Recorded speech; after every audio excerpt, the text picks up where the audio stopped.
Good evening, sit down, बैठ जाइए। लाइए शीट निकालिए। एक्सीडेंट वाले क्वेश्चन कंप्लीट हो गए। अब इसके बाद पीएस के क्वेश्चन, पीएस 1 में 2 एक्सीडेंट वाले क्वेश्चन है, लगा दिया आप लोगों ने। कहां है? टाइप कौन सा है? टाइप 20।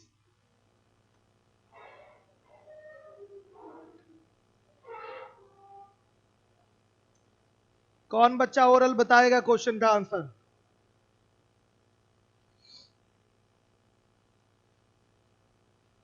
कौन बताएगा दोनों प्रश्नों का? 177 और 178 लगाइए सामने। हाँ, 77 लग गया।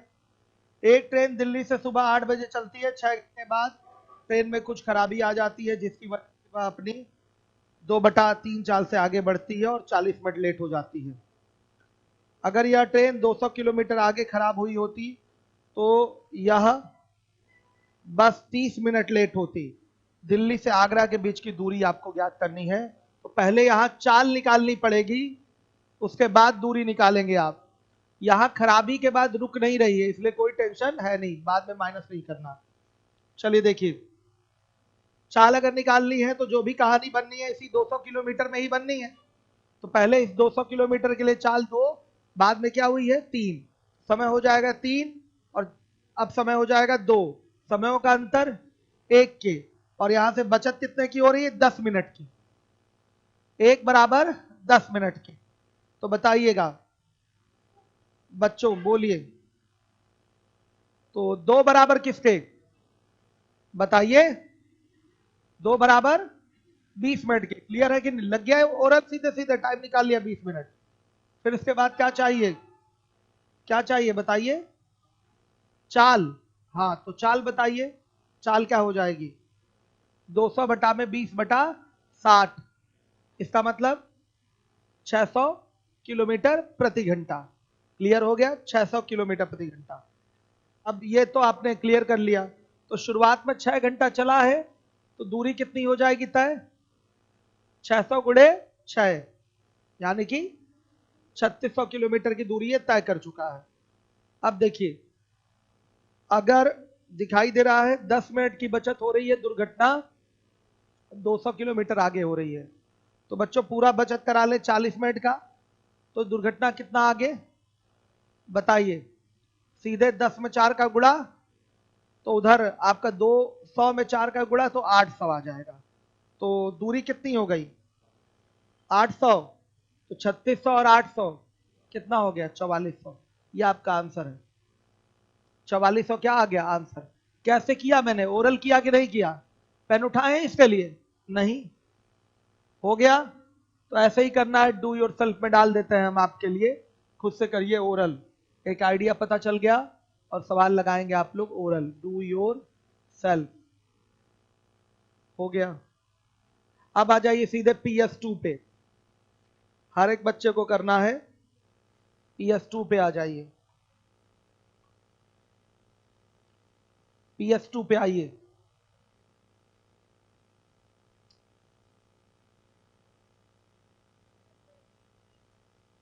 पहला क्वेश्चन देखिए। एक आदमी कुहासे में 400 मीटर तक देख सकता है। जब वह 4 किलोमीटर प्रति घंटा की चाल से चल रहा था, तब उसने पीछे की ओर से आती हुई एक गाड़ी को देखा, जो 3 मिनट बाद उसकी बगल से गुजरते हुए उसकी आंखों से ओझल हो गई। यदि गाड़ी की लंबाई 200 मीटर हो, तो उस गाड़ी की चाल क्या है? चाल बताना है, ध्यान से देखिएगा। कुहासे में आदमी 400 मीटर तक देख सकता है। यहां मान लिया आदमी, यहां क्या होगी? गाड़ी।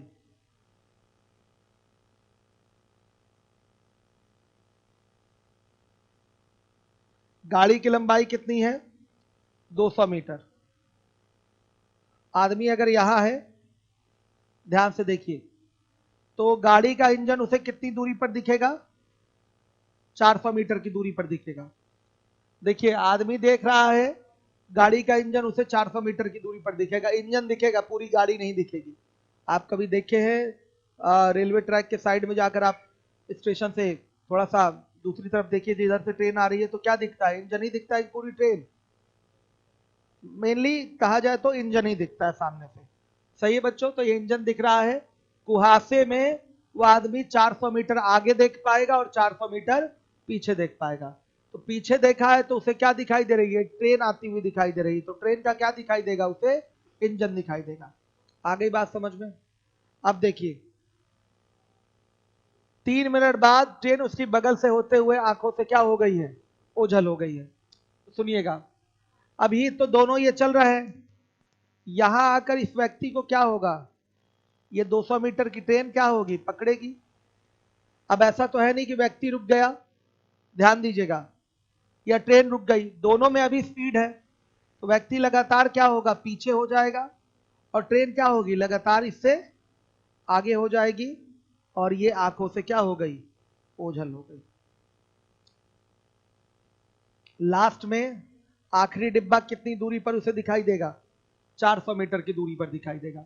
ये देखिए, आंखों से ओझल होने के लिए ट्रेन सबसे पहले मिलेगी, उसको पार करेगी, और फिर उसकी स्पीड ज्यादा है तो वो आंखों से क्या हो जाएगी? ओझल हो जाएगी। देखिए, ये जो व्यक्ति है ये कुहासे में 400 मीटर की दूरी ही देख सकता है। तो 400 मीटर आगे भी देख पाएगा और 400 मीटर पीछे भी देख पाएगा। अभी जो ट्रेन की स्थिति है, ट्रेन उसको दिखाई दे रही है, पीछे की ओर से आ रही है ट्रेन। तो ट्रेन का इंजन दिखेगा उसे, कि पूरी ट्रेन दिखेगी? ट्रेन का इंजन दिखेगा, और जो कि उससे 400 मीटर की दूरी पर होगा। 3 मिनट में क्या हुआ है? ट्रेन उसको पार करते हुए उसकी आंखों से ओझल हो गई है। स्पीड दोनों में है, ट्रेन में भी स्पीड है और उस व्यक्ति में भी स्पीड है। हर एक बच्चा ध्यान दे, ट्रेन में भी स्पीड है और उस व्यक्ति में भी स्पीड है। तो क्या होगा? आंखों से ओझल होने के लिए पहले ये 200 मीटर लंबी ट्रेन इसको पकड़ेगी ना। पकड़ने का मतलब इसका इंजन इस व्यक्ति के टच में आए। आया समझ में? ये पकड़ने की स्थिति हो गई। ऐसा थोड़ी है कि अब ये व्यक्ति यहीं रुक गया, व्यक्ति भी अपना आगे बढ़ेगा और ट्रेन अपनी अधिक स्पीड से वो भी आगे बढ़ेगी। तो ट्रेन लगातार इसको पार करते हुए क्या होगी? आगे निकल जाएगी और आंखों से ओझल होगी। तो आंखों से ओझल होने की स्थिति क्या है? अंतिम क्षण 400 मीटर की दूरी पे वो देखे। आई बात समझ में? तो उसे क्या दिखेगा? इंजन दिखेगा कि डिब्बा? ट्रेन आंखों से ओझल होने के लिए उसको इंजन दिखाई देना चाहिए कि डिब्बा? लास्ट मोमेंट पे आखिरी डिब्बा दिखेगा। अब अगले ही क्षण गायब। अगले ही क्षण क्या होगा? ये ट्रेन डिसअपियर हो जाएगी, गायब हो जाएगी, आंखों से ओझल।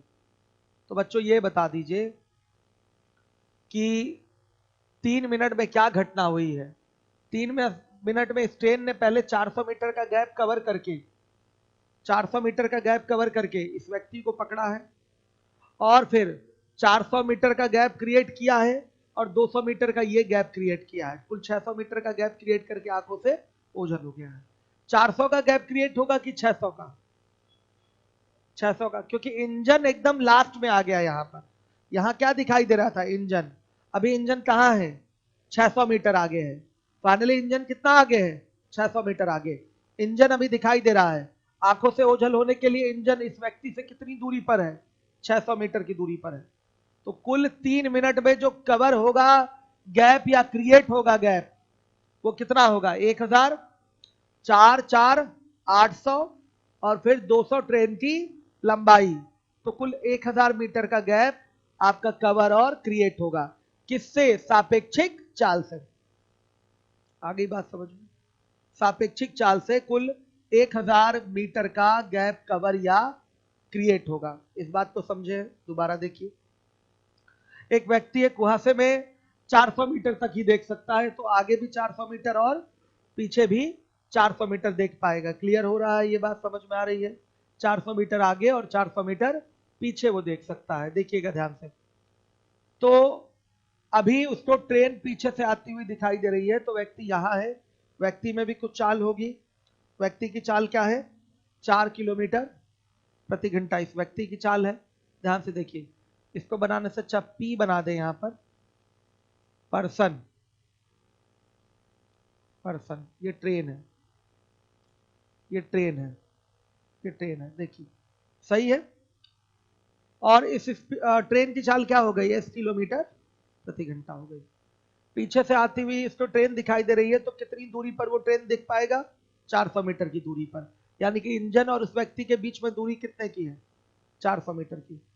3 मिनट में वो उसकी आंखों से ओझल हो गई। तो 3 मिनट में क्या क्या घटना घटित हुई है? दोनों साथ में चल रहे हैं। सबसे पहले ये ट्रेन इस व्यक्ति को पकड़ेगी, तो पकड़ने के लिए कितने का गैप क्रिएट होगा? सॉरी, कितने का गैप कवर होगा? बताइए। 400 मीटर का गैप कवर होगा। ट्रेन ने इस व्यक्ति को यहां पकड़ लिया है, समझिएगा, पार नहीं किया, अभी पकड़ा है। फिर पार करेगा और आंखों से ओझल हो जाएगा। तो बच्चों, पार करके आंखों से ओझल होने के लिए कितने का गैप क्रिएट होगा? देखिएगा, इंजन पूरा गायब होगा, तो आखिरी के 400 मीटर पे क्या दिखेगा? आपका ट्रेन का लास्ट डिब्बा दिखेगा। दिखेगा ना आखिरी डिब्बा? और अगले ही क्षण, अभी तो आप कहेंगे सर ये तो दिख रहा है, ये तो आंखों से ओझल होने की बात बोला है। तो हाँ बाबू, ये अभी दिख रहा है, लेकिन अगले ही क्षण, जिसका कोई कैलकुलेशन नहीं है, अगले ही क्षण डिसअपियर, सीधे गायब। आई बात समझ में?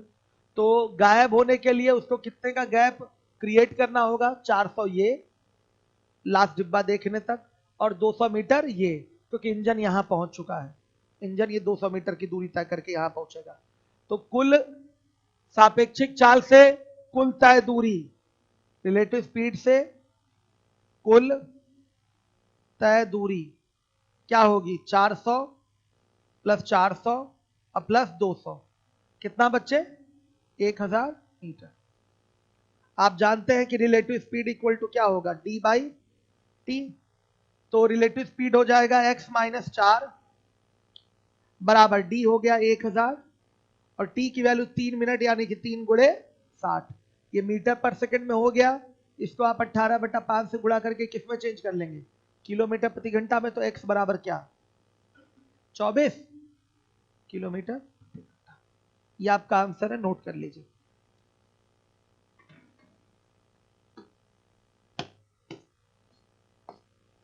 नोट कर लीजिए, हर एक बच्चा नोट करे। ये आपका आंसर है, सभी लोग ध्यान दीजिएगा।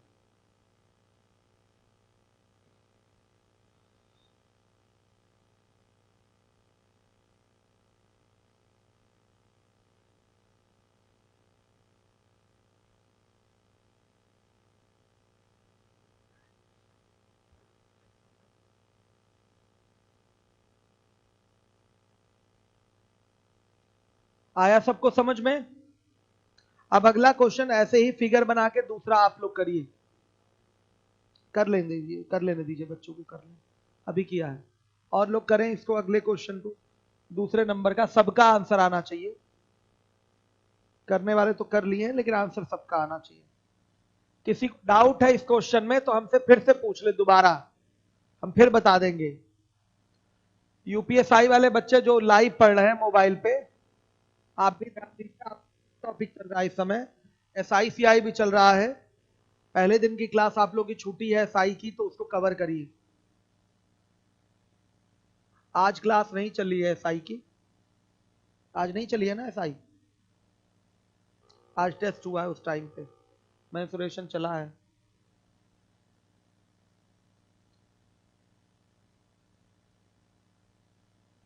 आ रहा है सबको?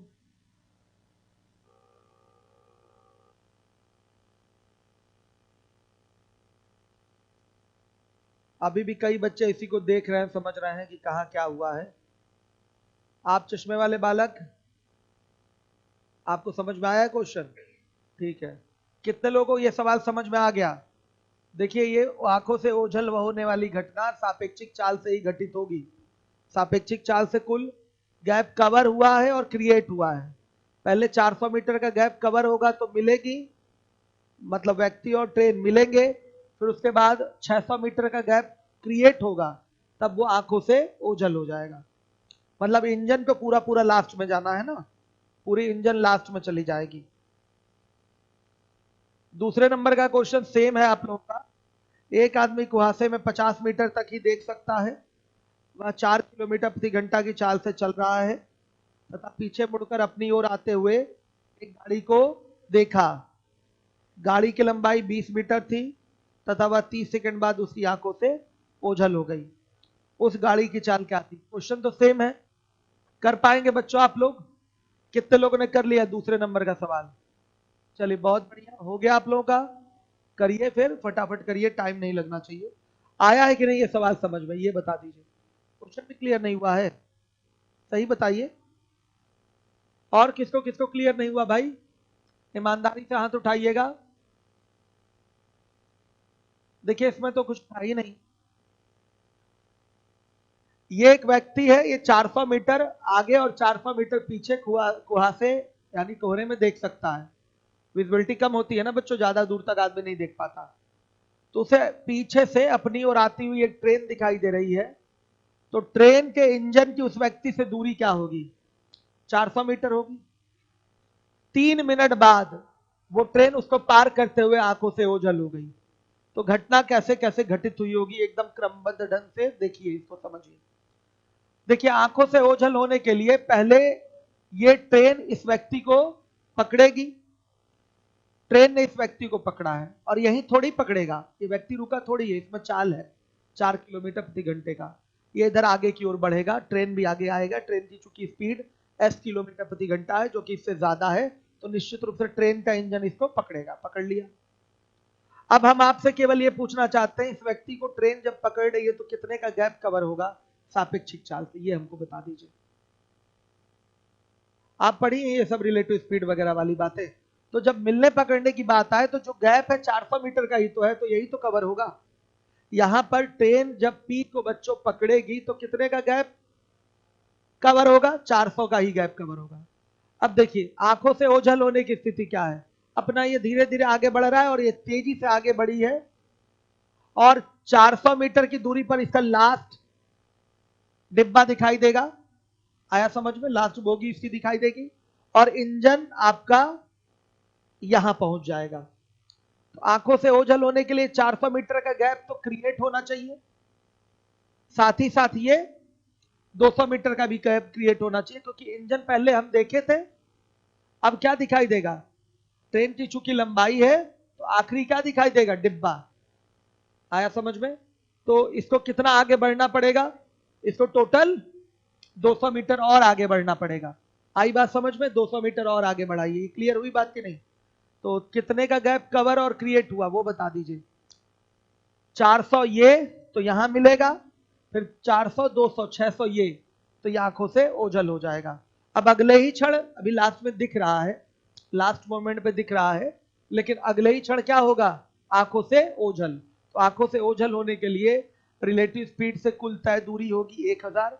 आप लोगों को पता है कि relative speed equal to distance upon time होता है। आ रहा है आपको समझ में कि नहीं? तो सीधे डिस्टेंस रखिए 1000 बटा टाइम क्या है? 3 मिनट है। इसको आप सेकंड में बदल लीजिए तो गुणे 60 करेंगे और 18 बटा 5 कर देंगे तो ये किलोमीटर प्रति घंटा में हो जाएगा। चूंकि ये भी 18 सॉरी ये भी किलोमीटर प्रति घंटा में था, तो कैलकुलेशन आपकी इजी हो जाएगी। तो x बराबर आएगा 24 किलोमीटर प्रति घंटा। आया समझ में? चलिए दूसरा आप घर पे लगाइएगा, मैं अगले क्वेश्चन पे जा रहा हूं। तीसरे नंबर का क्वेश्चन है, यूपीएसआई वालों को क्लियर है ना सब? कमेंट उनके देखते रहिए।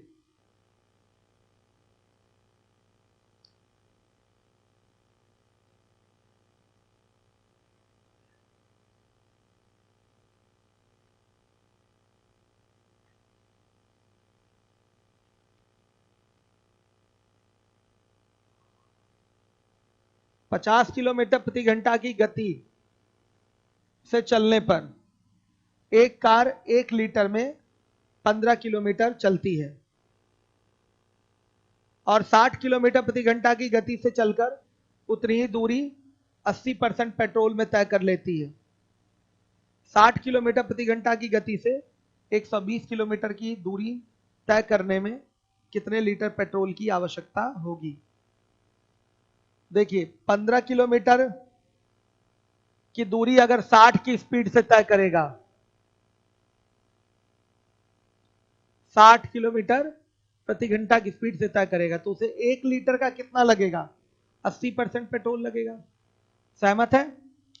अगर 60 किलोमीटर प्रति घंटा की चाल से चल रहा है तो 15 किलोमीटर चलने में उसे 1 लीटर पेट्रोल का केवल 80% ही लगेगा।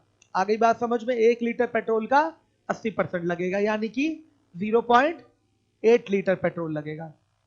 तो 120 किलोमीटर चलने में कितना पेट्रोल लगेगा? किससे गुणा?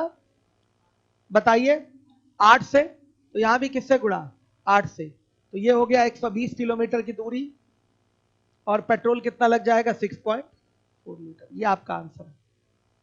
ये स्पीड टाइम डिस्टेंस का क्वेश्चन था ही नहीं, नॉर्मल सा आपका एक छोटा सा वर्ड प्रॉब्लम था, आप ऐसे नॉर्मली आंसर कर सकते हैं। हर एक बच्चा देखेगा जिम्मेदारी से।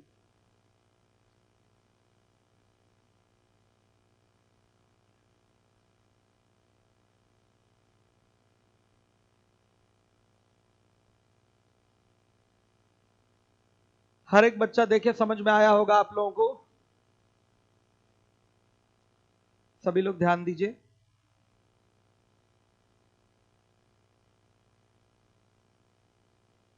भाई 50 की स्पीड से चल रहा है तो 15 किलोमीटर में 1 लीटर लग रहा है, लेकिन 60 की स्पीड से चल रहा है तो पेट्रोल केवल 80% ही लग रहा है। तो 15 किलोमीटर में 1 लीटर नहीं लगेगा, 1 लीटर का कितना लगेगा, 80% लगेगा। तो 15 किलोमीटर गुणे 8 हो गया, ये बराबर किसके, 1 लीटर गुणे 80/100 के, 0.8 लीटर।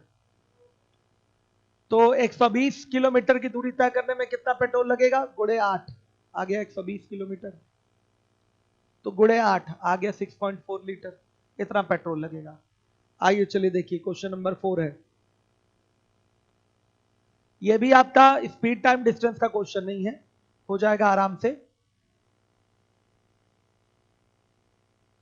समुद्र में पानी के ऊपरी तल से, वो तल बनाइए उसको तल लिखिए, समुद्र में पानी के ऊपरी तल से h मीटर ऊंचाई से लगभग d किलोमीटर तक की दूरी को देखा जा सकता है। d तथा h के बीच में जो संबंध है वो दिया गया है 2d बराबर, सॉरी 2d स्क्वायर बराबर 25h। कितने मीटर ऊंचाई से 10 किलोमीटर तक की दूरी को देखा जा सकता है, सीधे रखिए 2 इंटू 10 का square equal to 25h। h बराबर क्या, 8 मीटर। 8 मीटर की ऊंचाई से 10 किलोमीटर तक की दूरी को देखा जा सकता है।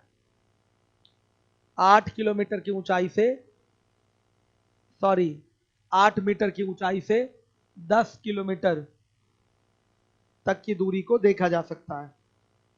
हर एक बच्चा ध्यान दे जिम्मेदारी के साथ।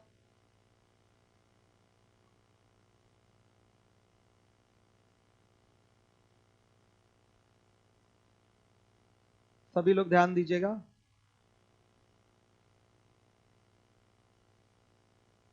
आ जाइए देखिए अगले क्वेश्चन में है, क्वेश्चन नंबर 5। बोला गया है एक विद्युत इंजन बिना डिब्बे के 40 किलोमीटर प्रति घंटा की चाल से चल रही है, बिना डिब्बे के चल रही है इंजन। जब उसमें 4 डब्बा लगा दिया जाता है तो उसकी गति 32 किलोमीटर प्रति घंटा हो जाती है, यानी कि 8 किलोमीटर प्रति घंटा कम हो जाती है। पहले 40 है, नॉर्मली बिना डिब्बे के चल रही है, तो इंजन की स्पीड क्या है, 40 किलोमीटर प्रति घंटा। 4 डिब्बा उसमें लगा दिया आपने, तो उसकी स्पीड 8 किलोमीटर प्रति घंटा कम हो जा रही है। तो कितनी हो जा रही है, 32 किलोमीटर प्रति घंटा हो जा रही है। इंजन की गति जो है, सॉरी इंजन की गति में जो कमी है उस वो लगाए गए डिब्बों की संख्या के वर्गमूल के समानुपाती है। डिब्बों की अधिकतम संख्या क्या होगी जिसे इंजन खींच सकता है, तो सबसे पहले तो ये रिलेशन लिखिए, गति में कमी प्रोपोर्शनल टू है लगाए गए डिब्बों की संख्या का वर्गमूल, लगाए गए डिब्बों की संख्या का वर्गमूल। ये मैं नहीं कह रहा हूं, क्वेश्चन में बोला है भाई, जो भी गति में कमी हो रही है डिब्बा लगाने से, वो जो गति में कमी है जो भी डिब्बे लगा रहे हैं उसके वर्गमूल के समानुपाती है। मतलब जो आपका decreasement in speed of train है वो किससे डायरेक्टली प्रोपोर्शनल है, जो आपने डिब्बे लगाए हैं, जो बोगी आपने ऐड करी है उसके स्क्वायर रूट के डायरेक्टली प्रोपोर्शनल है। सही है, आ गई बात समझ में। तो बच्चों देखिए मैथ्स में अगर ये प्रोपोर्शनैलिटी का सिंबल हटेगा तो क्या लगेगा, इक्वल टू के साथ एक कांस्टेंट के लगेगा। तो गति में कमी इज इक्वल टू के अंडर रूट लगाए गए डिब्बे हो गए। आपके क्वेश्चन में पहले स्पीड 40 थी, 4 डिब्बे लगाने से गति कितनी कम हो रही है? 40 माइनस 32 यानी कि 8 कम हो रही है। तो गति में कमी 40 माइनस 32, 40 से 32 हो गई, तो गति में कमी 40 माइनस 32 हो गई। ये बराबर के अंडर रूट लगाएगा डिब्बों की संख्या 4। तो के बराबर क्या? के बराबर आ गया 4। इसकी आवश्यकता थी, कांस्टेंट को कैलकुलेट करना था। अब पूछा गया है कि डिब्बों की अधिकतम संख्या बताइए जिसे वो इंजन खींच सकता है। सही है। इसके लिए हम क्या करेंगे? हम इतने डिब्बे जोड़ेंगे कि इंजन रुक जाए। आया समझ में? हम इतने डिब्बे जोड़ेंगे उसमें कि इंजन रुक जाए, अर्थात गति शून्य हो जाए, अर्थात 40 किलोमीटर प्रति घंटा की चाल में कमी आ जाए। गति शून्य होने का मतलब, 40 किलोमीटर प्रति घंटा चाल में क्या आ गई? कमी आ गई। हम इतने डिब्बे उसमें लगाएंगे और फिर बाद में उसमें से एक डिब्बा हटा देंगे तो क्या होगा? गाड़ी उसे खींचेगी कि नहीं खींचेगी? जितने भी लगे रहेंगे। मान लिया कुल लगे 100 डिब्बे, 100वां डिब्बा जैसे ही लगा इंजन रुक गया, 100वां डिब्बा जैसे ही लगा इंजन रुक गया। एक डिब्बा हटाएंगे तो डिब्बे होंगे 99, गाड़ी फिर चलना शुरू होगी। बताइए, समझ में आया? मान लिया कि हम इंजन को रोकना चाहते हैं, गति शून्य करना चाहते हैं, यानी कि गति में कितने की कमी करना चाहते हैं? 40 किलोमीटर प्रति घंटा की कमी करना चाहते हैं। जैसे ही 99 के बाद 100वां डिब्बा हमने लगाया, गति क्या हो गई? 0 हो गई। आ गई बात समझ में? गति क्या हो गई? 0 हो गई। तो अगर बच्चों हम गति 0 करने के लिए सीधे 99 के बाद 100वां डिब्बा लगाए हैं, तो अगर यही 100वां डिब्बा हटा दें तो क्या 99 डिब्बों को वो गाड़ी खींचेगी कि नहीं खींचेगी? 100वां लगाने के बाद गति शून्य हुई है ना, 100वां लगाया है तब गति शून्य हुई है आप लोगों की। तो बच्चों बताइए, एक हटा देंगे डिब्बा तो क्या हो जाएगा? निश्चित रूप से गाड़ी उसको क्या करती रहेगी? खींचती रहेगी। आ रहा है समझ में कि नहीं आ रहा है? सही है। तो बच्चों हम यहां पर पता करेंगे, डिब्बों की ऐसी संख्या निकालेंगे जिससे गाड़ी की गति शून्य हो जाए। सर्वप्रथम हम लिखिए, यहां पर लिखिए, सर्वप्रथम हम डिब्बों की ऐसी संख्या ज्ञात करेंगे जिसको लगाने से गाड़ी की गति शून्य हो जाए, गाड़ी की गति शून्य हो जाए, अर्थात गति में 40 किलोमीटर प्रति घंटा की कमी आ जाए, अर्थात गति में 40 किलोमीटर प्रति घंटा की कमी आ जाए, गति में 40 किलोमीटर प्रति घंटा की कमी आ जाए। क्लियर है? आ रही बात समझ में? उसके बाद हम एक डिब्बा हटा देंगे,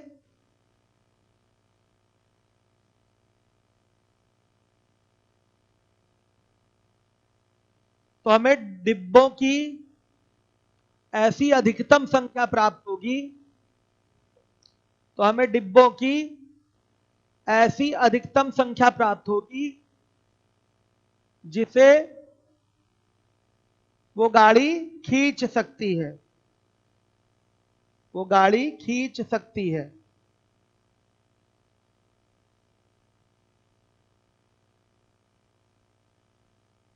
आगे बच्चों समझ में?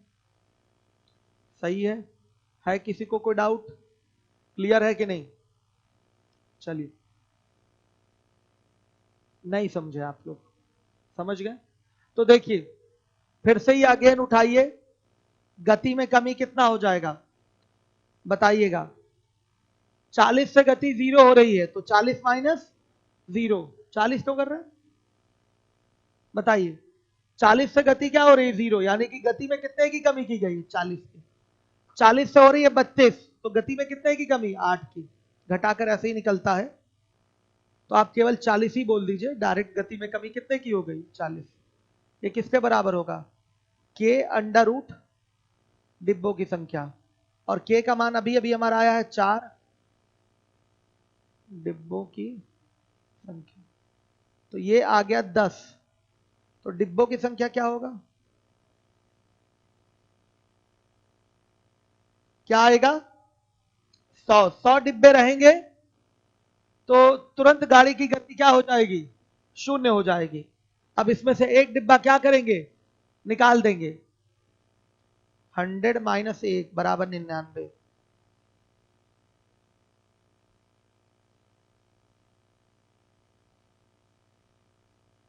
अधिकतम डिब्बों की संख्या है, डिब्बों की संख्या है जिसे गाड़ी खींच सकती है।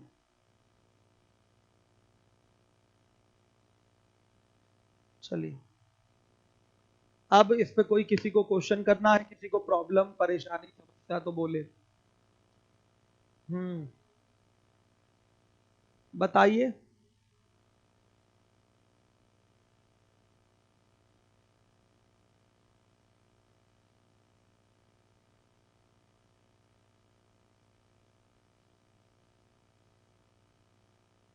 है बच्चों किसी को कोई प्रॉब्लम?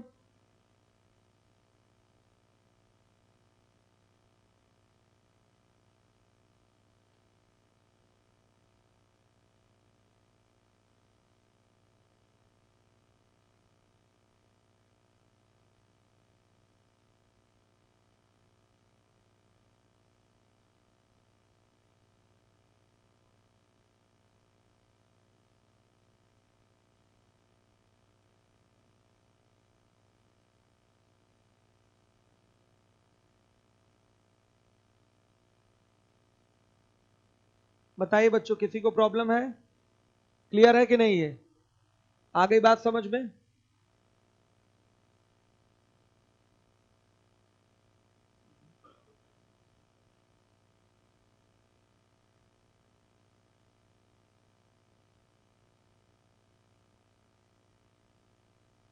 आइए चलिए देखिए, अब इसके बाद अगला क्वेश्चन है क्वेश्चन नंबर 6। दोबारा समझा दूं क्या? टोपी वाले बालक दीपक, क्लियर हो गया?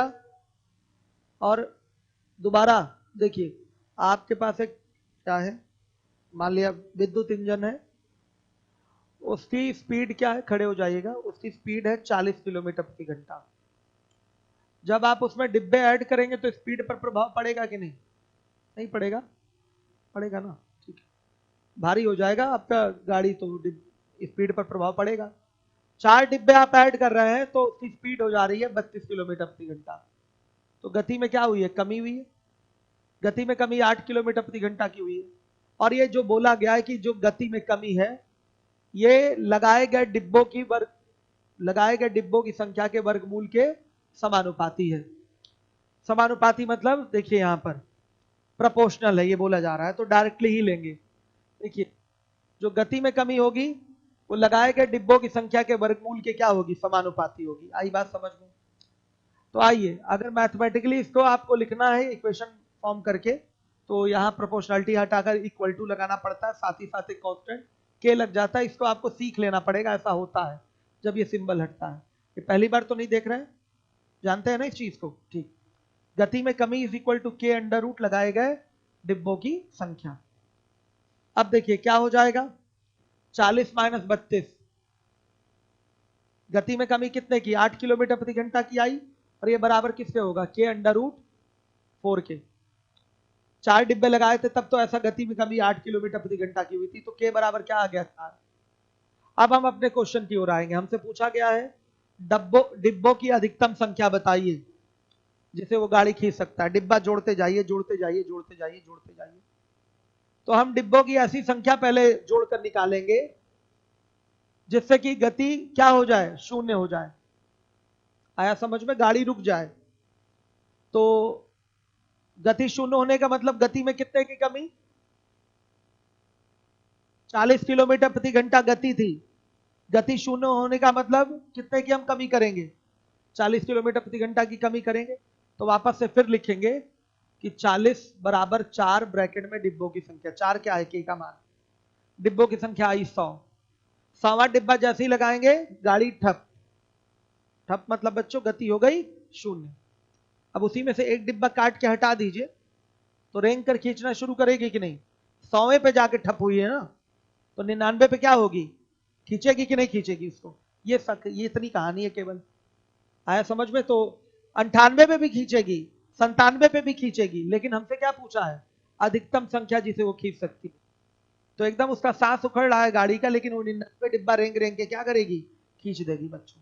और जैसे ही 100वां डिब्बा लगा दिए, कहानी खत्म गाड़ी की, सीधे गाड़ी वहीं बैठ जाएगी, मतलब रुक जाएगी। आ रहा है समझ में? क्लियर हुआ है ना? कोई प्रॉब्लम तो नहीं? आप बच्चे बताइए पीछे, किसी को प्रॉब्लम तो नहीं हुआ है? आया है समझ में? आप हाँ हाँ, आप लोग, आपको यस क्लियर हुआ है क्वेश्चन? यस यस, आप ही से कह रहा हूं, हुआ है क्लियर? चलिए, आ रहा है समझ में आप लोगों को? अब आइए तो मेरे बच्चों, अब अगला सवाल मेरा 6ठे नंबर का क्वेश्चन है। दो स्थानों ए से बी तक की दूरी 100,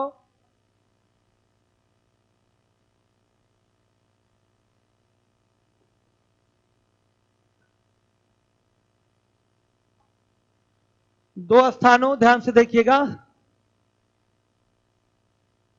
दो स्थानों ए से बी तक की दूरी 192 किलोमीटर है। ए से एक आदमी 12 किलोमीटर प्रति घंटा की चाल से बी की ओर, तथा उसी समय बी से एक आदमी 20 किलोमीटर प्रति घंटा की चाल से ए की ओर चलता है। ए से चलने वाला व्यक्ति प्रत्येक घंटे अपनी चाल को 1 किलोमीटर प्रति घंटा क्या कर देता है? बढ़ाता है। और बी से चलने वाला व्यक्ति प्रत्येक घंटे चाल को 1 किलोमीटर प्रति घंटा क्या करता है? कम कर देता है। कितने घंटे बाद वो मिलेंगे? तो देखिए, इधर से 1 किलोमीटर प्रति घंटा बढ़ रहा है, तो उधर से 1 किलोमीटर प्रति घंटा क्या हो जा रहा है? कम हो जा रहा है। तो सापेक्षिक चाल पर कोई फर्क पड़ेगा? नहीं पड़ेगा। सापेक्षिक चाल पर कोई फर्क नहीं पड़ेगा। तो रिलेटिव स्पीड क्या हो जाएगा? 12 प्लस 20 यानी कि 32 किलोमीटर प्रति घंटा। मिलना है, मिलने में लगा समय,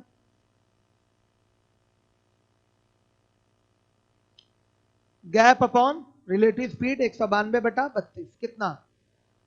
6 घंटा। 1 किलोमीटर बढ़ने को काउंटरएक्ट कर जाएगा 1 किलोमीटर प्रति घंटा स्पीड कम होना। इधर से हम बढ़े, उधर से आप कम हो गए, तो भी हम लोग का 1 घंटे में गैप कवर करने की क्षमता क्या है? 32 किलोमीटर। सापेक्षिक चाल हमारी फिर भी क्या रहेगी? 32 किलोमीटर प्रति घंटा ही रहेगी। आई बात समझ में? हाँ, अगर मेरी चाल 1-1 किलोमीटर प्रति घंटा बढ़े, आपकी 2-2 बढ़े, सॉरी, आपकी 1, 2, 3, 4 या कुछ और, या आपकी चाल 1, 2, 3, 4 ऐसे घटे, तो फिर क्वेश्चन को कैसे करना पड़ेगा? किससे? समांतर श्रेणी से। किससे होगा क्वेश्चन फिर? समांतर श्रेणी से, एपी से। ये आसान था। आसान इसलिए था क्योंकि सापेक्षिक चाल पर कोई फर्क नहीं पड़ रहा है। हमेशा इतना आसान सवाल नहीं आएगा। आपका ऐसा भी क्वेश्चन आएगा कि मेरी स्पीड बदल बदल के बढ़ घट रही है, आपकी स्पीड बदल बदल के बढ़ घट रही है, तो उसमें क्या लगाना पड़ेगा आपको? आपको एपी पैटर्न लगाना पड़ेगा। सही है, एपी लगाना पड़ेगा। या अगर पैटर्न एपी का भी नहीं आ रहा है, तो फिर मैनुअल करना पड़ेगा। टाइम देखकर ऑप्शन के अकॉर्डिंग मैनुअल करना पड़ेगा उस क्वेश्चन। समझ में आया? तो कई सारी स्थितियां इसमें उत्पन्न होती है। चूंकि ये साधारण है, इसलिए साधारण ढंग से एक बार में लग गया। समझ में आई बात? लिख लीजिएगा, 1 किलोमीटर बढ़ना और 1 किलोमीटर प्रति घंटा घटना का कोई प्रभाव नहीं पड़ेगा, सापेक्षिक चाल वही रहेगी। आइए क्वेश्चन नंबर 7 पे आइए।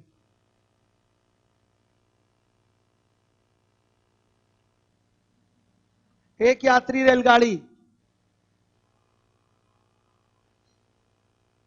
एक यात्री रेलगाड़ी 42 किलोमीटर प्रति घंटा की चाल से चलती है, और एक मालगाड़ी जिसकी लंबाई रेलगाड़ी की लंबाई की आधी है 33 किलोमीटर प्रति घंटा की चाल से चलती है। यदि एक ही दिशा में चलने से रेलगाड़ी मालगाड़ी को पार करने में 50 सेकंड का समय लगाती है, तो विपरीत दिशाओं में चलने पर एक दूसरे को कितनी देर में पार करेंगी? कौन करेगा क्वेश्चन? ओरल। आप करेंगे ओरल? Very good. विवेक और क्या नाम था बच्चे का? इस्माइल। विवेक और इस्माइल दो बच्चे हैं जो करेंगे क्वेश्चन, और कोई नहीं कर पाएगा ओरल। क्या मेरा पढ़ाना सब व्यर्थ है? हम सब फर्जी पढ़ाए हैं क्या आप लोगों को? बताइए। बच्चियां तो आप लोग तो एकदम नहीं बता, क्यों नहीं हो पा रहा है? आप ये तो देखिए कांस्टेंट क्या है, चाहे दिशा समान हो चाहे दिशा विपरीत हो, दोनों ट्रेनें एक दूसरे को पार कर रही हैं तो अपनी लंबाइयों के योग के बराबर दूरी तय करेंगी। सापेक्षिक चाल तो रहेगी, तो क्या होगा आपका बताइएगा। Relative speed 1 upon relative speed 2 is equal to T2 upon T1 नहीं आ जाएगा। पहली बार दिशा क्या है, समान है ना बच्चों, तो 33 माइनस 42, 42 माइनस 33 और 42 प्लस 33, तो यहां टाइम T2 और यहां टाइम कितना 50 सेकेंड।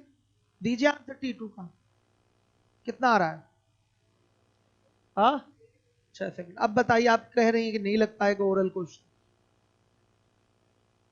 कौन से तरीके से? ये ऐसे नहीं करती हैं आप, आपने ध्यान ही नहीं दिया, फिर आपने कोचिंग का मतलब ही खत्म कर दिया। सही बता रहा हूं, देखिए आप मैथ्स की स्टूडेंट हैं तो मुझे पता है कि आपको चीजें आती हैं, लेकिन आप यहां कोचिंग में आई हैं शॉर्ट टेक्निक सीखने के लिए कि सवालों को कैसे कम समय में जल्दी कर पाए। ऐसे तो लगाने का आप सब क्वेश्चन लगा लेंगे।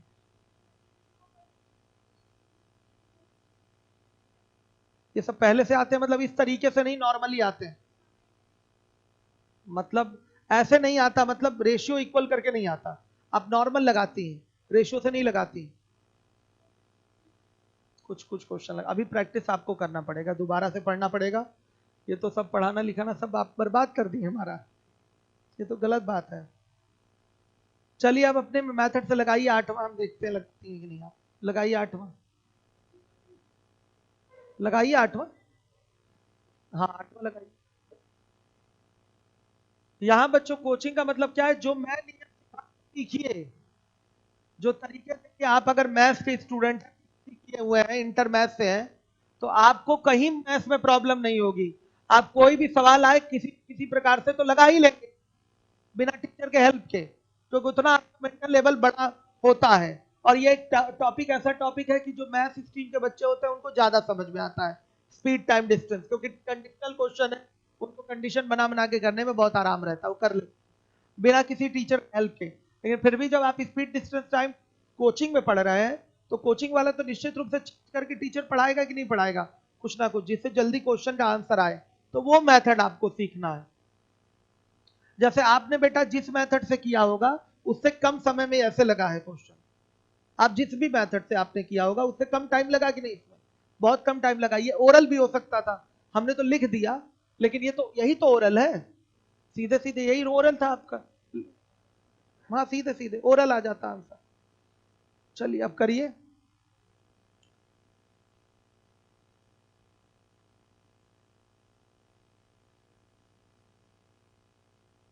जल्दी जल्दी जल्दी,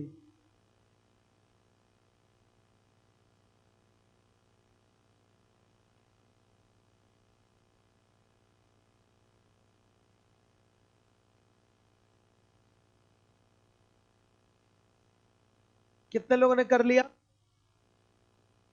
बहुत लोग तो इसका शॉर्टकट भूल गए होंगे। इसको जब भी करना है तो शॉर्टकट से ही करना है, और कोई दूसरा तरीका अपनाना ही नहीं है। आप कैसे कर रही हैं, बेसिक से, हाँ शॉर्टकट से ना। शॉर्टकट याद है आप लोगों को, किसको किसको याद है? ये शॉर्टकट कौन वाला लगेगा, सामान्य समय टी वाला लगेगा, टी वाला शॉर्टकट लगेगा। हाँ बताएंगे आप क्या शॉर्टकट? शुभम चलिए बताइए। इस क्वेश्चन के लिए सवाल है आपका, एक एक्सटॉन्टेड वीआईपी कार दिल्ली से अमृतसर के लिए एक निश्चित गति से चलती है। यदि गति 10 किलोमीटर प्रति घंटा बढ़ा दी जाए तो यह दूरी तय करने में 1 घंटा कम समय लेती है। यदि गति 10 किलोमीटर प्रति घंटा और बढ़ा दी जाए तो 45 मिनट और कम समय लेती है। तो दोनों नगरों के बीच की दूरी क्या है शॉर्टकट शुभम?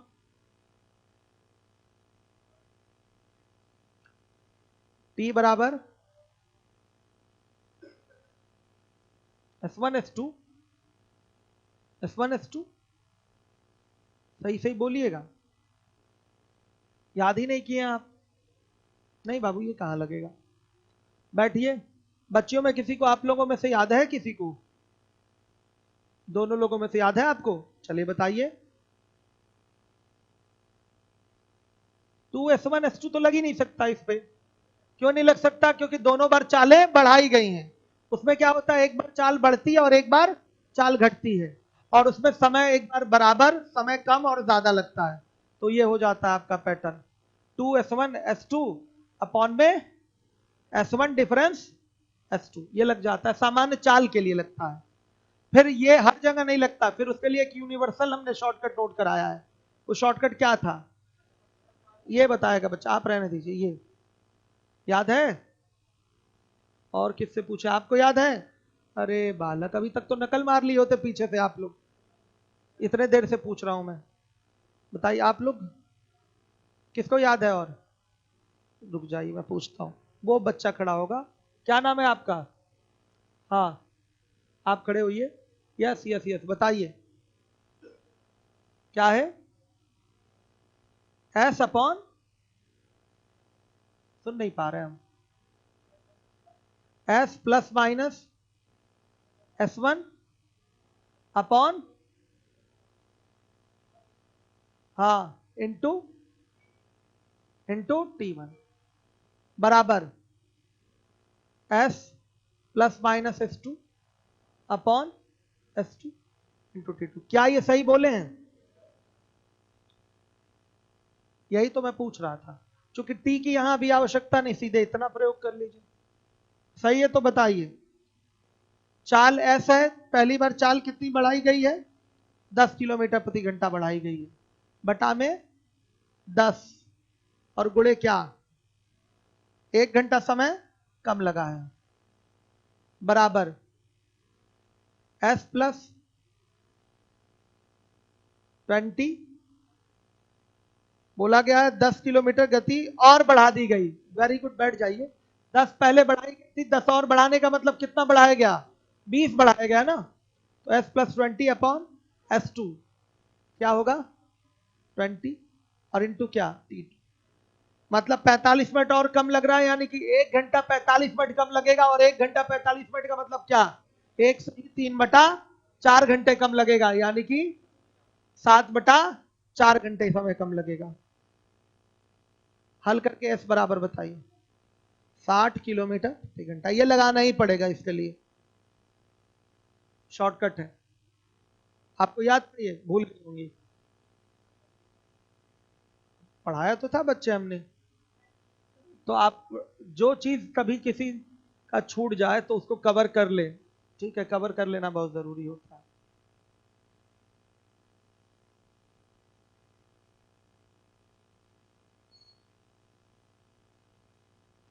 हो गया? आप लोग को आया ये समझ में? अब हमारा ये पुराना सवाल हो गया। अब पुराना सवाल क्या है बताइएगा। स्पीड का रेशियो उठाते हैं बच्चों। स्पीड का रेशियो क्या है?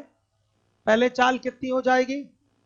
60, उसके बाद चाल क्या किया गया है? 70, तो टाइम, क्यों 60 नहीं 70, पहले 70 फिर 80 हुई है, तो स्पीड का रेशियो 7/8, तो टाइम का रेशियो 8 और 7 हो जाएगा। अंतर कितने का?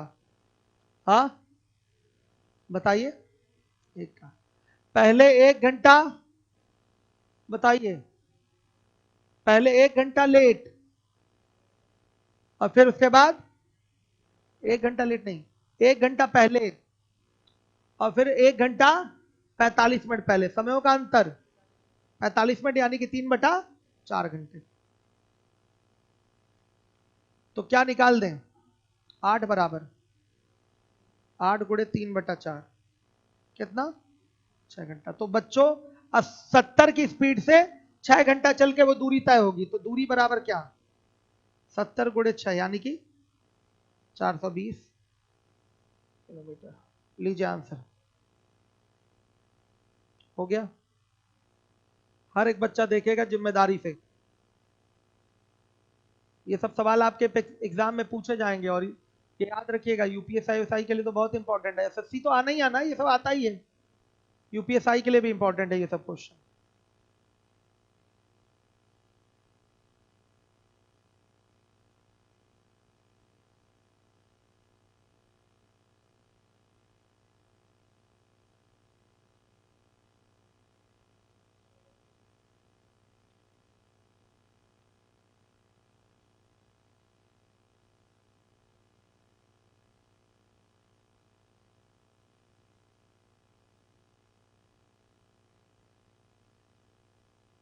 चलिए आइए देखिए, अगला क्वेश्चन है आपका क्वेश्चन नंबर 9।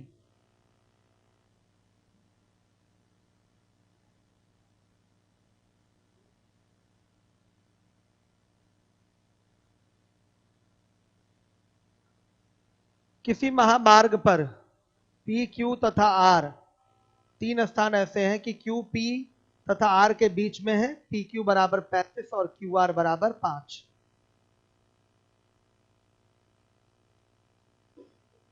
पी आर और ये क्यू है, बीच का मतलब मध्य नहीं है। यहां पर पी क्यू बराबर बोल रखा है कितना है, 35 किलोमीटर, और क्यू आर बराबर क्या है, 5 किलोमीटर। चलिए, एक मोटर वाला पी से आर की ओर क्यू के रास्ते से एक समान गति से चला है। मोटर वाले के जाने यानी कि चलने के 30 मिनट बाद एक साइकिल वाला, जाने का मतलब चलना, मोटर वाले के जाने के 30 मिनट बाद एक साइकिल वाला क्यू से आर की ओर यहां से 10 किलोमीटर प्रति घंटा की गति से चला है। यदि साइकिल वाला मोटर वाले से 20 मिनट पहले पहुंच जाता है तो मोटर वाले की गति किलोमीटर प्रति घंटा में क्या होगा, सुनिएगा। साइकिल वाला यहां से साइकिल वाला चलेगा और यहां से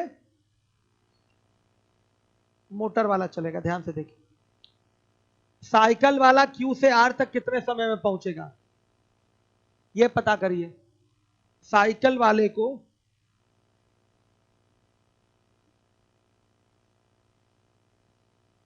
क्यू से आर तक पहुंचने में लगा समय कितना होगा, 5/10 यानी कि 1/2 घंटे यानी कि 30 मिनट।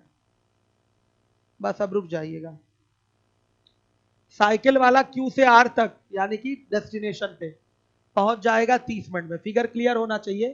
पी और आर के बीच में है क्यू, दूरी बोल रखा है पी क्यू की वैल्यू है 35 किलोमीटर और क्यू आर की दूरी है 5 किलोमीटर। जब पी से एक मोटरसाइकिल वाला चल दिया है और इसके चलने मतलब जाने के बाद लिखा हुआ है, चलने या जाने के 30 मिनट बाद क्यू से एक साइकिल वाला चला है किधर, आर की ओर। जब ये साइकिल वाला आर पे पहुंच गया है तो उसके 20 मिनट बाद मोटर वाला कहां पहुंचा है, आर पे पहुंचा है। तो मोटर वाले की गति आपसे पूछी गई है। तो चाल बराबर होता है दूरी बटा समय। आपको पता है कि मोटर वाला भी पूरी दूरी तय कर रहा है 40 किलोमीटर का, सही है। अगर हमको यह पता चल जाए कि मोटर वाला कितने समय में ये 40 किलोमीटर की दूरी तय कर रहा है तो मोटर वाले की क्या निकल आएगी, चाल। आप बताइएगा, मोटर वाले की चाल चाहिए। अगर हमें यह पता चल जाए मोटर वाला पी से आर तक की दूरी कितने समय में तय कर रहा है तो मोटर वाले की चाल निकाल लेंगे कि नहीं, बड़े आराम से। चाल बराबर दूरी बटा समय से निकल आएगा, बड़े आराम से आएगा। अब जरा समझिए बात को। 30 मिनट जब ये मोटर वाला चल लिया है तो ऐसा थोड़ी है कि क्यू को पार कर गया है। जाने का अर्थ ये मत लगाइएगा कि क्यू से गुजर जाएगा मोटर वाला। तब क्यू से गुजर गया होता तो साइकिल वाला तो 100% हमेशा पीछे रहता। साइकिल वाला जब पहुंचा है उसके 20 मिनट बाद मोटर वाला आया है तो मोटर वाला कहीं यहीं कहीं है, ठीक है। तब यहां से साइकिल वाला चला है। तो साइकिल वाला चला है, साइकिल वाला आर पे पहुंच गया है, तो आर पे पहुंचने के लिए साइकिल वाले को कितना समय लगेगा, 30 मिनट का समय लगेगा। तो मैं आपसे पूछना चाहता हूं, जब साइकिल वाला 30 मिनट तक चलेगा तो क्या मोटर वाला चाय नाश्ता करता रहेगा, मेरा आपसे यह प्रश्न है। साइकिल वाला 30 मिनट तक चल रहा है तो क्या मोटर वाला 30 मिनट तक कहीं रुका रहेगा, नहीं। साइकिल वाले के साथ मोटर वाला भी 30 मिनट तक चलेगा। मोटर वाला 30 मिनट पहले चल लिया था, अकेले चल लिया था ना, उसके बाद साइकिल वाला चला है। साइकिल वाला टोटल कितना चला है, 30 मिनट तक चला है। तो 30 मिनट तक मोटर वाला भी तो उसके साथ चलेगा। तो मोटर वाले का समय 30-30 60 मिनट ये इधर चल लिया। फिर जब साइकिल वाला आर पे पहुंच गया है तो उसके 20 मिनट बाद मोटर वाला पहुंचा है। इसका मतलब क्या कि मोटर वाले को 20 मिनट और चलना है। तो मोटर वाले को कुल 40 किलोमीटर की दूरी तय करने में लगा समय 80 मिनट का। इस बात को आपको समझना है। किसी को ऐतराज है इस बात से तो हमें बताइए, बताइए। आप ही हैं मोटरसाइकिल लेके पी से चले हैं आर की ओर, 30 मिनट चल लिए हैं, तो क्यू से आर की ओर जो कि 5 किलोमीटर की ही दूरी है, एक साइकिल वाला 10 किलोमीटर प्रति घंटा की स्पीड से चला है, वो आर पे पहुंच गया है, पहले ही पहुंच गया, उसके 20 मिनट बाद आप आर पे पहुंचे हैं। तो आप कितनी देर तक यात्रा किए हैं आर तक पहुंचने में, कैसे पता चलेगा? 30 मिनट तक 30 मिनट तक आप अकेले यात्रा करेंगे, समझिए, फिर 30 मिनट तक साइकिल वाले के साथ यात्रा करेंगे, फिर 20 मिनट फिर अकेले यात्रा करेंगे, तो कुल कितने मिनट तक यात्रा करेंगे? 80 मिनट तक यात्रा करेंगे कि नहीं? तो लिखेंगे मोटर वाले को पी से आर तक पहुंचने में लगा समय 30 मिनट अकेले, फिर 30 मिनट लिखवा दे रहे हैं कि भूल ना जाए, साइकिल वाले के साथ, फिर प्लस 20 मिनट फिर अकेले। समझ गए बच्चों? ये ऐसे लिखवा दिया हमने कि आपको दिमाग में बैठा रहे। कितना हुआ? 80 मिनट। चाल क्या आएगी? दूरी बटा समय। चाल कितनी है, सॉरी दूरी कितनी है? 40 किलोमीटर की बटा समय 80 बटा 60, कितना आएगा? हाँ 30 किलोमीटर। ये आपका आंसर है, कर लीजिए नोट।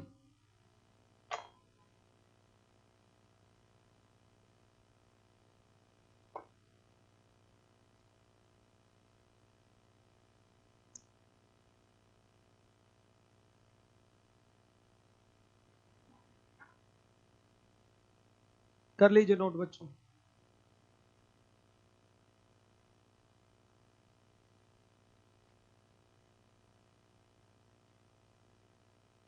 नहीं समझ में आया, फिर से बता दें? फिर से बताया जाए? बोल नहीं रहा है कोई भी बच्चा, फिर से बताएं? आप बताइए दोबारा, कोई नहीं बोल रहा है, ऐसे कैसे चलेगा? समझ में आ गया है ना बच्चों? कितने लोगों को क्लियर है? हाथ उठाइए। चलिए गुड, ठीक, आप बच्चे क्लियर हो गया सबको? अब हमारा क्वेश्चन है क्वेश्चन नंबर 10। चलिए 10, 11, 12 खुद लगाइए। देखिए 12 नंबर का क्वेश्चन यूपीएसआई वाली शीट में भी है ऐसा ही सवाल। 10, 11, 12 लगाइए फटाफट, बैठे बैठे लगाइए आप लोग। ये क्लास वर्क दे रहा हूं, छुट्टी नहीं हो रही है, अभी 3 सवाल बैठ के लगाइए यहीं। यूपीएसआई वाले आप लोग भी लगाइए।